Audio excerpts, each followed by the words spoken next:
నేను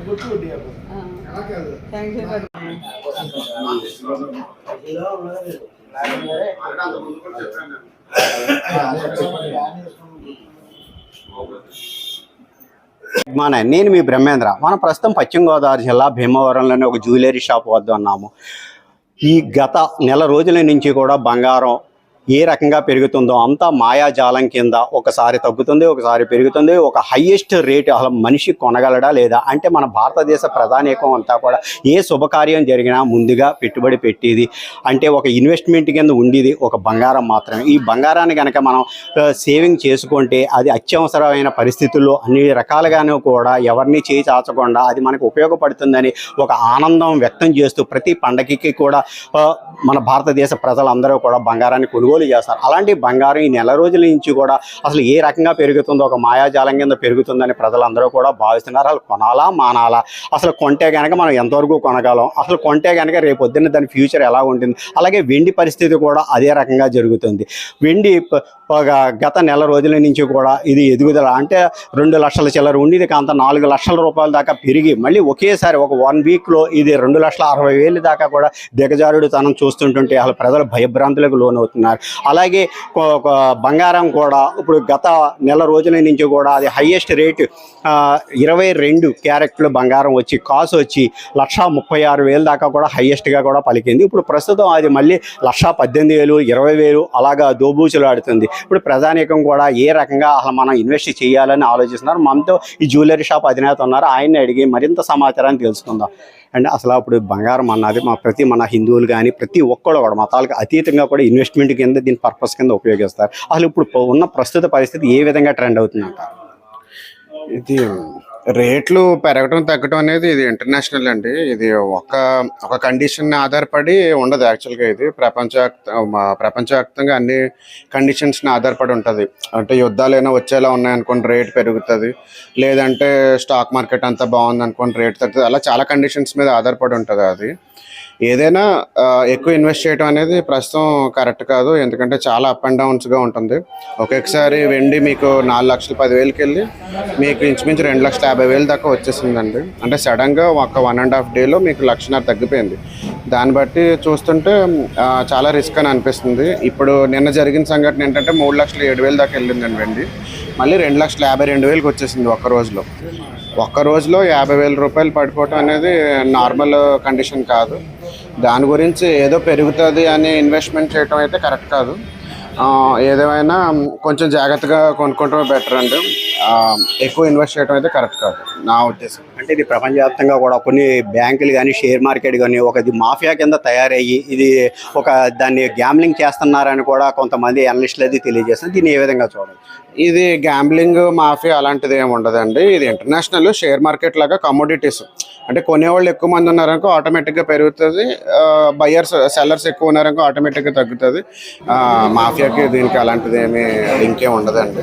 రేంజ్ కనుక దీన్ని తీసుకెళ్ళి ఇప్పుడు దాన్ని కూడా వాళ్ళందరూ సేల్స్ పర్పస్గా అమ్మకం జరుగుతున్న వల్ల కొంత రేటు తగ్గుతుంది, మళ్ళీ పర్చేజ్ చేస్తున్నారని కూడా వస్తుంది. అది అంటే యాక్చువల్గా ఇది ఈవీ బ్యాటరీస్లో వాటిలో ఫాస్ట్ ఛార్జింగ్ ఉపయోగపడుతుంది అని టాక్ రావడంతో బాగా పెరిగిపోయిందండి.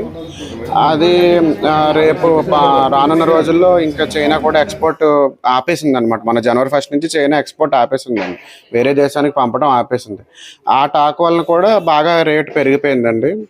అది ఏమైందంటే మళ్ళీ చైనా ఎక్స్పోర్ట్ స్టార్ట్ చేసినా, లేదంటే పాత మైన్స్ అవన్నీ ఓపెన్ చేసినా, లేదంటే ఈవీ బ్యాటరీస్కి ఏదైనా ఆల్టర్నేట్ మెటల్ దొరికినా మళ్ళీ రేటు పడిపోయే అవకాశాలు ఉన్నాయండి. ప్రస్తుతం ఇంత వాలటైల్గా కండిషన్స్ ఉండటం వల్ల మనం సిల్వర్లో మరీ అంత దూకుడుగా పెట్టడం అనేది కరెక్ట్ కాదు. ప్రస్తుతం ఉన్న కండిషన్స్ బట్టి ఏదైనా జాగ్రత్తగా మనం ఒకవేళ ఇన్వెస్ట్ చేసినా మనం హోల్డ్ చేసే కెపాసిటీ ఉంటేనే ఇన్వెస్ట్ చేసుకోవాలండి. ఏదైనా అంటే హోల్డ్ చేయలేని కెపాసిటీ అంటే ఇప్పుడు ఏదో అవసరం వచ్చి అమ్మేయాలనుకోండి, ఏ రేట్ అయినా అమ్మేయాలి. అలాంటి కండిషన్లో ఉన్నోళ్ళు ఎక్కువ సిల్వర్లోకి ఇన్వెస్ట్ చేయడం కరెక్ట్ కాదండి నా అభిప్రాయం. ఓకే. అంటే ఇప్పుడు ప్రతి ఒక్కళ్ళు కూడా ఇంక బంగారం పెరుగుదల చూసి 1 గ్రామ్ జ్యువెలరీకి కూడా ఫుల్ సపోర్ట్ చేస్తున్నారు. దీన్ని మీరు బంగారం షాప్గా యాజమాన్యంగా ఏ రకం అంటారు? ఎప్పుడు బంగారమే, అది ఏం చెప్పలేము. 1 గ్రామ్ జ్యువెలరీ బంగారం అనేది ఎప్పుడు పెరుగుతుంది, ఎవర్ గ్రీన్ అండి. అది ఏదో తగ్గటం అనేది తాత్కాలికం, కానీ ఎప్పుడు పెరుగుతూనే ఉంటుంది. ఇది చెప్పాలంటే ఒక స్మాల్ అసెట్ లాంటిది గోల్డ్ అనేది. అది దాన్ని సిల్వర్తో అది గోల్డ్ ఇమిటేషన్ జ్యువెలరీతో పోల్చకూడదు అసలు. దానిదే ఇది మనకి ఎమర్జెన్సీ టైంలో 100% వెంటనే క్యాష్ అయ్యే వస్తువు గోల్డే. అందుకని గోల్డ్ని ఎప్పుడూ మర్చిపోకూడదు. ఎక్కువ ఇన్వెస్ట్ చేసి పెరిగాక అమ్మటం ఇలాంటి ప్రక్రియ ఇప్పుడున్న రేట్ల కండిషన్స్కి కరెక్ట్ కాదు. మనకి ఎంతవరకు అవసరం అంతవరకు కొనుక్కుంటే ఉత్తమం అండి. అది బడ్జెట్లో కూడా సీతారామన్ జిఎస్టీ అయితే తగ్గిస్తా 3% నుంచి కొంత తగ్గుతుంది అన్నారు.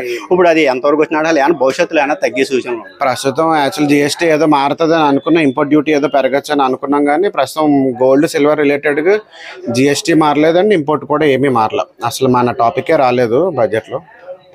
ప్రజలకి మ్యానుఫ్యాక్చరింగ్ జిఎస్టీ ఒకటి పెంచారండి, అది కూడా ఓన్లీ మ్యానుఫ్యాక్చరర్స్కి, రిటైలర్స్కి ఏమి ఉండదు. అది మ్యానుఫ్యాక్చరర్స్కి మనకి లేబర్కి పే చేసే జిఎస్టీ అమౌంట్కి 5% జిఎస్టీ వేశారు. కస్టమర్కి ఏ విధంగానే చేంజెస్ ఏమి ఉండవు. ఇప్పుడున్న పరిస్థితుల్లో ప్రజలు అసలు బంగారం కొనుక్కోవచ్చా, సిల్వర్ కొనుక్కోవచ్చా, అసలు మీ సజెషన్ ఏంటి? కొనుక్కోవచ్చా అనేది ఏమి చెప్పలేము. అవసరానికి కొనుక్కోవటం అనేది బెటర్. ఏదో పెరిగాక అమ్మేసే ధోరణిలో చాలామంది కిలోలు కొంటున్నారు. ఆ టైప్ ఆఫ్ సిస్టమ్ అయితే ప్రస్తుతం కరెక్ట్ కాదు ఈ రేట్లో. మొన్నటిదాకా అంటే ఒక 1.5 lakh బిలో ఉన్నప్పుడు అయితే కొనొచ్చండి. ఇప్పుడు ఇంత రేట్ వచ్చాక ప్రస్తుతం ఇన్వెస్ట్మెంట్ అయితే మా అభిప్రాయం కరెక్ట్ కాదు. ఎలా ఉంటుందో తెలియదు. ఎందుకంటే ఇదివరకు 10 years బ్యాక్ కూడా 77కి వెళ్ళి సిల్వర్ 36కి వచ్చేసిందండి. అంటే మోర్ దాన్ 50% తగ్గిపోయింది. ఇప్పుడు 4 lakhsకి వెళ్ళింది. మళ్ళీ 50% 60% తగ్గిపోయిందంటే మళ్ళీ 150 170 వచ్చేస్తుంది. అందుకని ఈ కండిషన్స్లో ఎక్కువ ఇన్వెస్ట్ చేయడం కరెక్ట్ కాదు. ఏదో మీకు అలాంటి ఆలోచన ఉంటే 1 kg ఆ టైప్లో ఏమన్నా మనకు అవసరం వరకు కొనుక్కోవాలండి. ఎక్కువ కొన్నారనుకోండి ఏ రేట్ ఉన్నా అమ్మాల్సి వస్తుంది. అప్పుడు డబ్బులు అవసరం వచ్చి ఏ రేట్ ఉన్నా తీసేయాలి. అప్పుడు తగ్గిపోయింది అనుకో రేటు, అప్పుడైనా అమ్మేయాల్సి వస్తుంది. అదే తక్కువ కొనుక్కున్నాక మనం హోల్డ్ చేయొచ్చు, మళ్ళీ కొన్నాళ్ళలాగాక పెరిగాక అమ్ముకోవచ్చు. ఏ రకంగా కొనుగోలు చేయాలన్నా కూడా తెలియని పరిస్థితి ఉంది. ఎంతసేపు ఇంత ముందు దాకా కూడా భారతదేశ ప్రధానికంలో లేడీస్ ముఖ్యంగా ప్రతి దానికి కూడా బంగారం ముందు కొనండి, మన దానికి దేనికో దానికి ఉపయోగపడుతుంది ఈ భవిష్యత్తులో అన్నది ప్రధాన అంశం. కానీ ఇప్పుడు అసలు బంగారం కొనాలా వద్దా అన్న మీమాంసలోకి వెళ్ళిపోయారు. ఇప్పుడు మీరు ప్రస్తుతం కొనడానికి వచ్చారా? కొందామనే ఆలోచనలోనే వచ్చాము. కానీ ఈ రేట్లు అవి చూసి కొంచెం భయం వేస్తుంది. కానీ ఈ మధ్యకాలంలో అయితే ఇంత వేరియేషన్ ఎప్పుడూ చూడలేదు. కానీ తప్పదు, కొన్ని ఇంపార్టెంట్ విషయాల్లో ఈ బంగారం మోస్ట్లీ ఇంపార్టెంట్ కదా, తప్పదు. ఎక్కువ తీసుకునేది కొంచెం తక్కువ తీసుకుంటాం అంతే. అంటే ఇప్పుడు లేడీస్ ప్రధానంగా బంగారం పెరుగుదల అవుతుంది అని 1 gram జ్యువెలరీకి కూడా అటు అలాగా డైవర్షన్లోకి తీసుకుంటున్నారు. అలాగే కూడా కార్పొరేట్ సంస్థలు కూడా 1 gram జ్యువెలరీ తీసుకోండి, రేపు అన్న రోజున మేము ఎంతైనా సేమ్ ప్రైస్ ఇస్తామని కూడా అంటున్నారు. దీన్ని ఏ విధంగా? బంగారమే 1 గ్రామే. దాని సాటి దీనికి ఎలా వస్తుంది? పేర్లోనే వేరియేషన్ చూపించేశారు కదా మీరు. తక్కువ తీసుకున్నా ఎక్కువ తీసుకున్నా బంగారమే తీసుకోవాలి. 1 gram జ్యువెలరీ వేస్ట్. అది అసలు రిటర్న్ వాల్యూ ఉండదు. అది అసలు బంగారమే, దాన్ని కంపేర్ చేయడానికి ఏమీ లేదు. పెరిగినా తగ్గినా తక్కువ తీసుకుంటారు కానీ బంగారాన్ని మించి వెళ్ళరు కదా. అది సార్ మీరు చెప్పండి, అసలు ఇప్పుడు ఈ బంగారం విపరీతంగా పెరుగుతుంది, మీరు ఏ ఉద్దేశంలో ఉన్నారు కొందామని అనుకుంటున్నారు? అంటే 1 month బ్యాక్తో కంపేర్ చేస్తే ఇవాళ కొద్దిగా తక్కువగానే అనిపించింది. మొన్న 18,50,000 దాకా అయింది కదా బిస్కెట్, ఇవాళ 15,80,000కి వచ్చింది. ఏదైనా బంగారం తీసుకుంటంలో తప్పేం కాదు, ఇన్వెస్ట్మెంట్ కింద తీసుకోవాలని అనిపిస్తుంది. ఇది ఇక్కడ ఉన్న యాజమాన్యం తెలియజేస్తుంది ఒకటే, మనకి ఎంతవరకు కావాలో అంతవరకే ఇప్పుడు ఇన్వెస్ట్మెంట్ చేసుకుంటే మంచి పరిస్థితిలో ఉండొచ్చు. అంతేగాని ఏదో కావాలని ఇంకా పెరుగుతుందని ఒక ఉద్దేశంతో మటుకు ఇప్పుడు ఇన్వెస్ట్ చేస్తే కనుక మళ్ళీ భవిష్యత్తులో ఒకేసారి ఇది అప్ అండ్ డౌన్ జరుగుతుంది. కాబట్టి ఇది డౌన్ఫాల్ ట్రెండ్లోకి వెళ్తే కనుక అది ఇన్వెస్ట్ చేసింది మళ్ళీ వేస్ట్ అవుతుంది. అందు గురించి ఇప్పుడు ఎంత కావాలో అంతవరకు సేవింగ్ చేయండి అన్నారు. అలాగే ఇక్కడ ఉన్న కస్టమర్స్ కూడా మనకి ఎంత కావాలో అంతే. ఇది బంగారం అన్నది ఎవర్ గ్రీన్ కాబట్టి ఎప్పుడు మనకి పెట్టుబడి మూలధనంగా కూడా ఉపయోగపడుతుంది. కాబట్టి అందుకే మేము ఇన్వెస్ట్ చేస్తున్నాం. ఇప్పుడు కూడా అవసరం వరకు మాత్రమే మేము ఇన్వెస్ట్ చేస్తున్నామని. Please subscribe Sigma 9.